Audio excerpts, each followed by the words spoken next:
Sakal Gunarnavasha Vande Guru Sri Charanarabindam.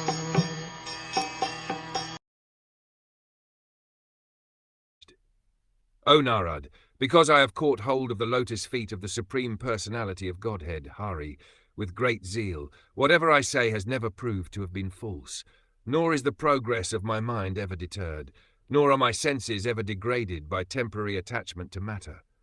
Lord Brahma is the original speaker of Vedic wisdom to Narad, and Narad is the distributor of transcendental knowledge all over the world through his various disciples, like Vyasadeva and others.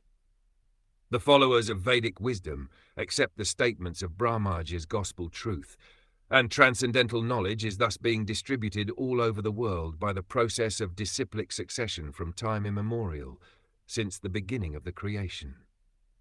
Lord Brahma is the perfect liberated living being within the material world, and any sincere student of transcendental knowledge must accept the words and statements of Brahmaji as infallible. The Vedic knowledge is infallible because it comes down directly from the Supreme Lord unto the heart of Brahma. And since he is the most perfect living being, Brahmaji is always correct to the letter. And this is because Lord Brahma is a great devotee of the Lord who has earnestly accepted the lotus feet of the Lord as the supreme truth. In the Brahm Samhita, which is compiled by Brahmaji, he repeats the aphorism Govindam Adi Purusham Tamaham Bhajami. I am a worshipper of the original personality of Godhead, Govind, the primeval Lord. So whatever he says, whatever he thinks, and whatever he does normally in his mood are to be accepted as truth because of his direct and very intimate connection with Govind, the primeval Lord. Sri Govind, who pleasingly accepts the loving transcendental service of his devotees, gives all protection to the words and actions of his devotees. The Lord declares in the Bhagavad Gita, O son of Kunti, please declare it. The Lord asks Arjuna to declare, and why? Because sometimes the declaration of Govind himself may seem contradictory to mundane creatures, but the mundaner will never find any contradiction in the words of the Lord's devotees. The devotees are especially protected by the Lord so that they may remain infallible. Therefore, the process of devotional service always begins in the service of the devotee who appears in disciplic succession. The devotees are always liberated, but that does not mean that they are impersonal. The Lord is a person eternally, and the devotee of the Lord is also a person eternally.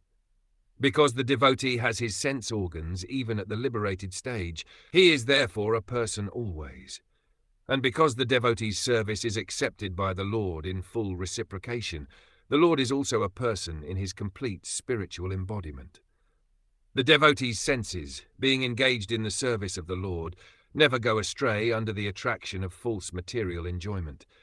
The plans of the devotee never go in vain, and all this is due to the faithful attachment of the devotee for the service of the Lord. This is the standard of perfection and liberation. Anyone, beginning from Brahmaji down to the human being, is at once put on the path of liberation simply by his attachment in great earnestness for the Supreme Lord Sri Krishna, the primeval Lord. The Lord affirms this in the Bhagavad Gita. Anyone, therefore, who is earnestly serious in heart and soul about being in intimate touch with the personality of Godhead in the relationship of transcendental loving service will always be infallible in words and action. The reason is that the Supreme Lord is absolute truth, and anything earnestly dovetailed with the absolute truth attains the same transcendental quality.